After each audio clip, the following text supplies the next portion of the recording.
Good morning, people. I'm going to try to multitask here. I'm frothing my coffee product and trying to talk at the same time. Good morning, Watanabe Bevy.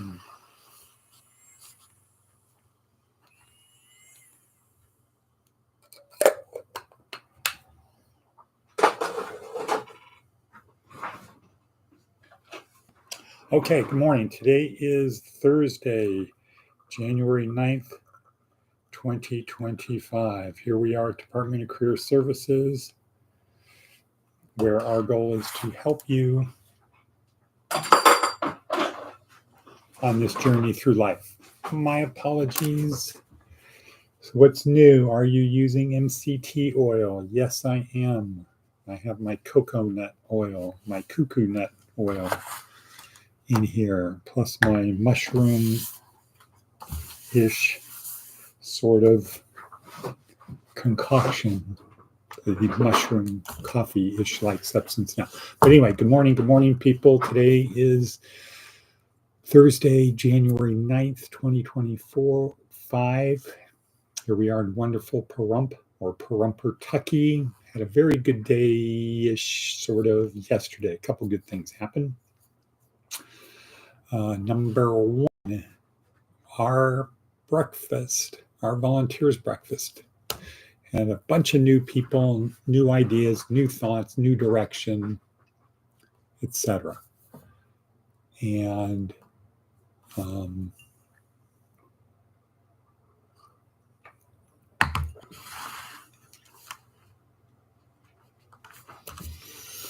had class start yesterday.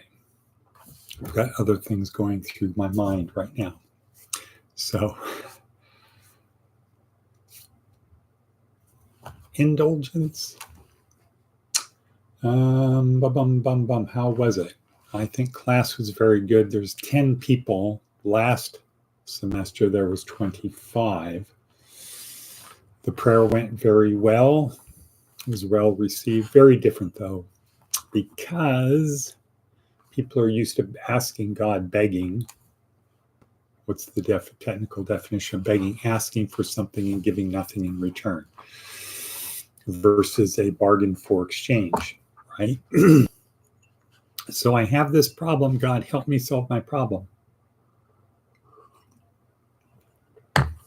Worship and begging are the typical prayers. My thing was, as you know, you said the kingdom of God is within. Help us nourish that to do good. And most people are like, I don't get it.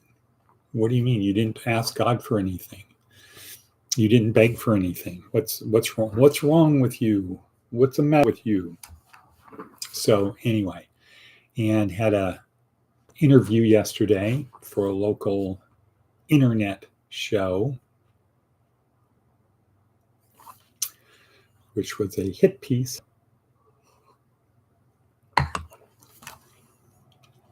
And I think I did pretty well, because the other side, the hitters were not well prepared. They were like, That's mine. So why do we need a homeless shelter up here? Why do we need that? On the homeless shelter. Hit piece on the homeless shelter. Why do we need a homeless shelter? Golly gee. Why do we need animal shelters? Are animals more important than people? You see a dog out there that has no master. Everybody feels the thing to do is help it. You see a person out there, and the thing is you want to punish it. All good communities take pride in how they help the less advantaged. Okay, so anyway, that was kind of my angling around. And then, well, what's the cost going to be, man? What's the cost? How many people are making a ton of money?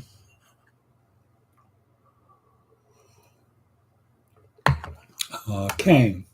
No, it wasn't on me. It was on the proposed shelter. A lot of bad information.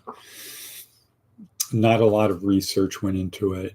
It's kind of like, you people over here are revved up. Give me something to talk about. And they give him 4 pages of questions, which he would not share with me or go through. Hey, why don't we talk about this one? Why don't we talk? No, I'm keeping him secret. And of course, they sort of have you in that if you refuse to answer, they say, well, we wanted to ask him these questions in good faith. We just wanted to do a little interview, just wanted to get the story. And he refused to talk. What's he hiding? And that kind of goes to our themo-memo, our theme of today, which is when preparation meets opportunity.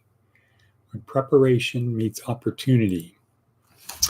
It's a Darren Hardy, should be red letter. We'll make sure it's red letter down below. But the idea is you don't rise when you're in a bad situation. You don't rise to the level of the stress.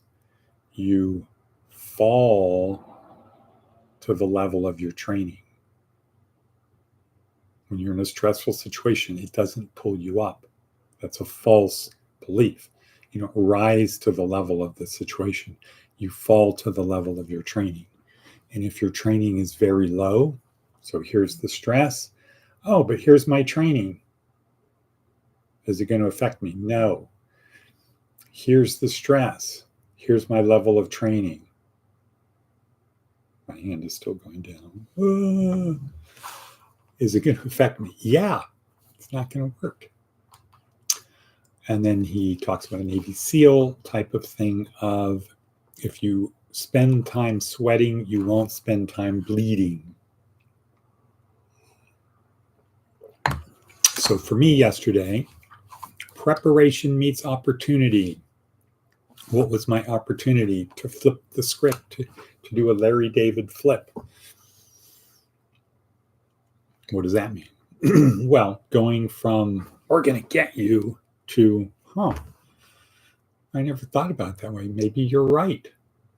Yeah, maybe we are selfish sons of bitches that don't care about the orphans and widows. And yeah, we call ourselves Christians, but we're actually hypocrites. Okay, anyway, 7 minutes and 52 seconds in.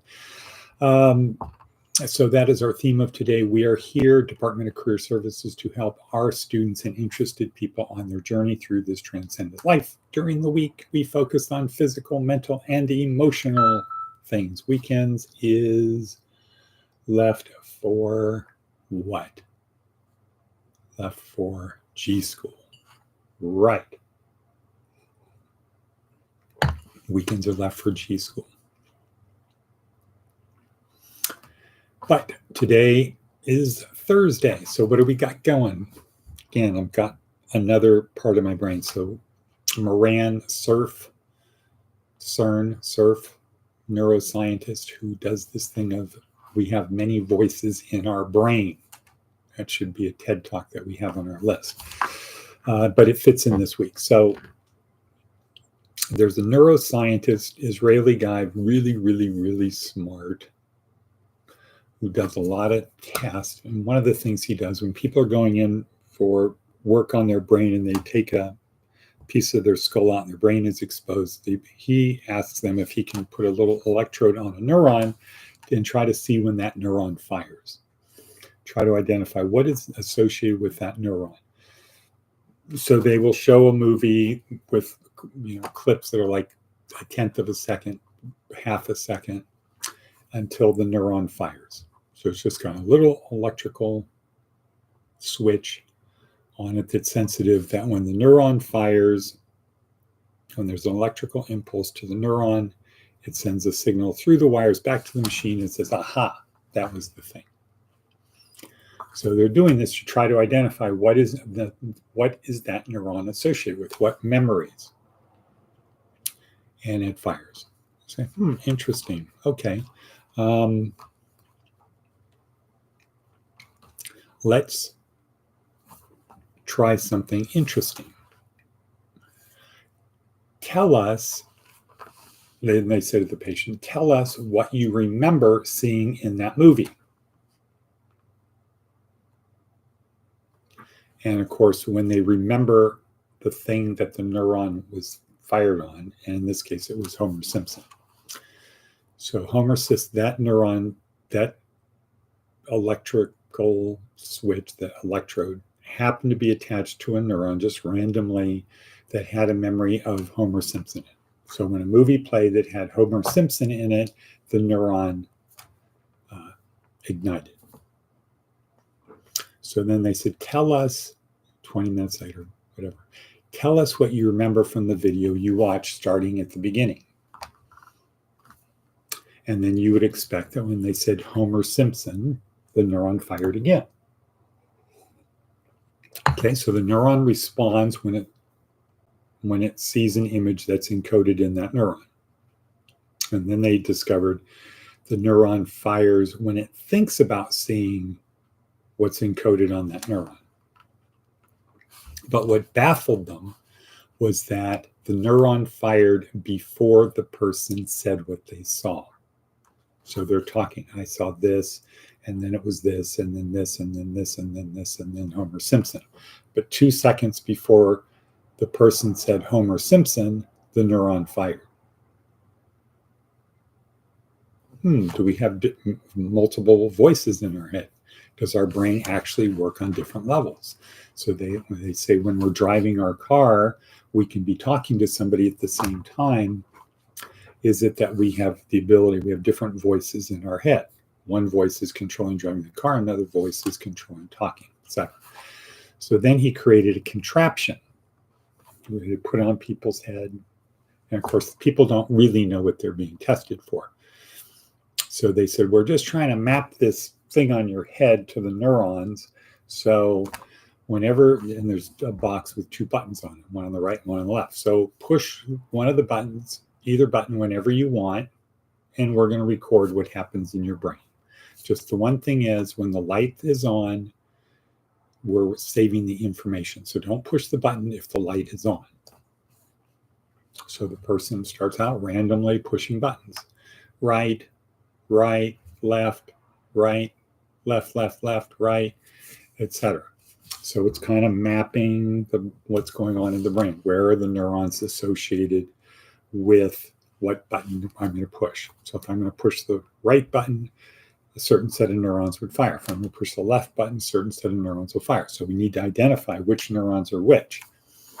And if the brain makes a decision before we're conscious of it, we should be able to see that. And we'll test it, because the second the person decides, the second the neuron decides to fire, so left neuron, we're going to light up the button.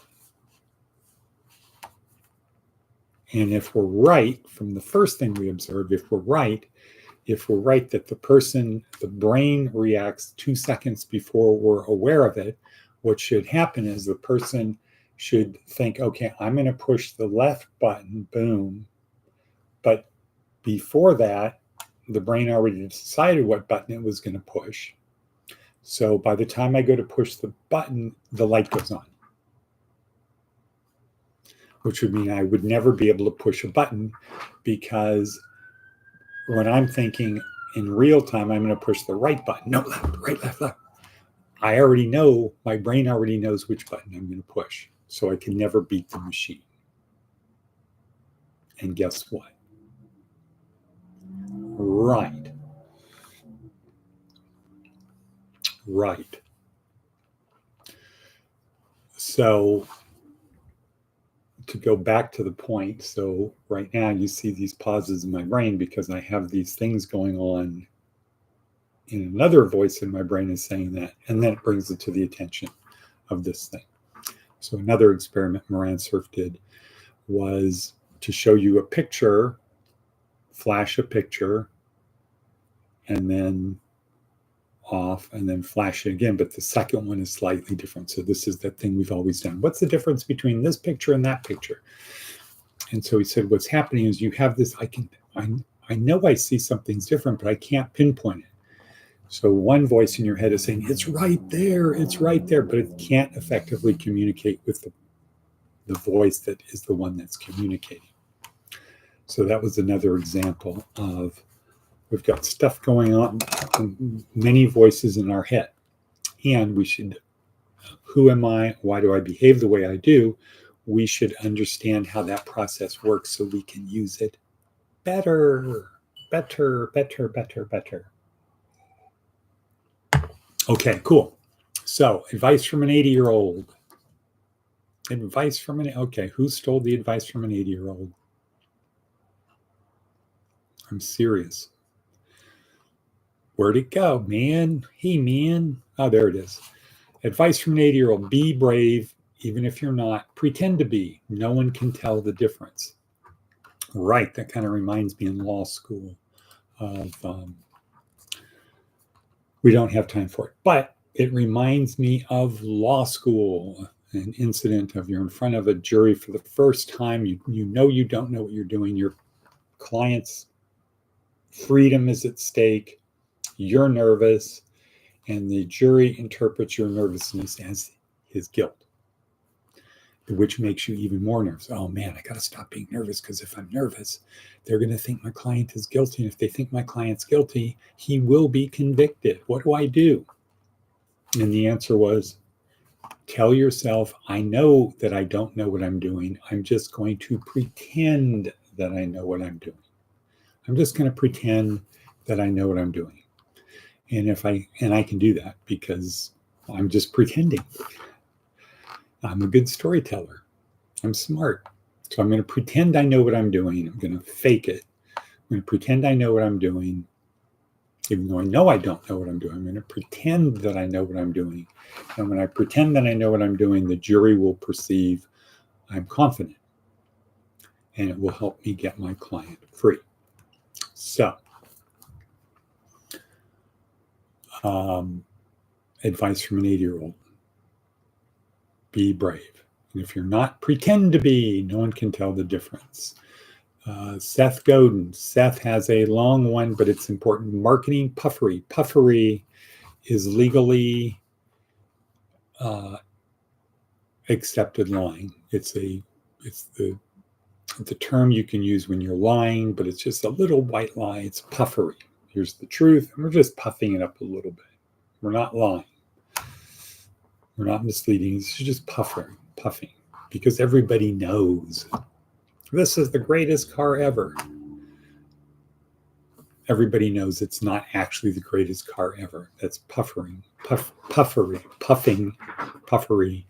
It's not lying, because nobody has a reasonable expectation to believe that car, that Kia Soul, 2013 Kia Soul, is the greatest car ever.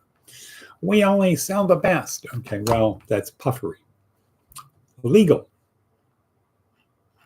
Not going to win a lawsuit by accusing them of puffery. It has to be like negligence, misrepresentation, fraud, whatever, people. What else do we got in our short time here?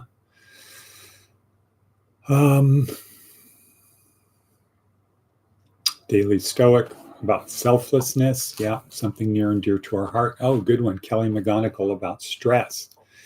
Stress is the body's natural response to certain types of situations. Stress is natural. Our fear of stress is what's bad. Releasing cortisol. Continuing to release cortisol. That's what's bad.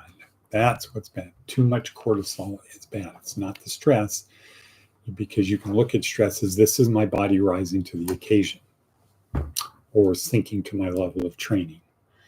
All righty, what else? What else we got, people? How are things in, right, fake it till you become it. Amy Cuddy. Right. Don't fake it till you make it. Fake it till you become it. Okay, what's happening in Fort Jacks? We've got a few seconds left. Don't know where Diana is, or Maticus von Atticus. Fake it till you become it. No. Well, yeah, that's what Amy Cuddy said. But our thing is preparation meets opportunity. Be prepared. Law school is proper planning prevents piss poor performance. Okay, end stream cut. Oops. Cut.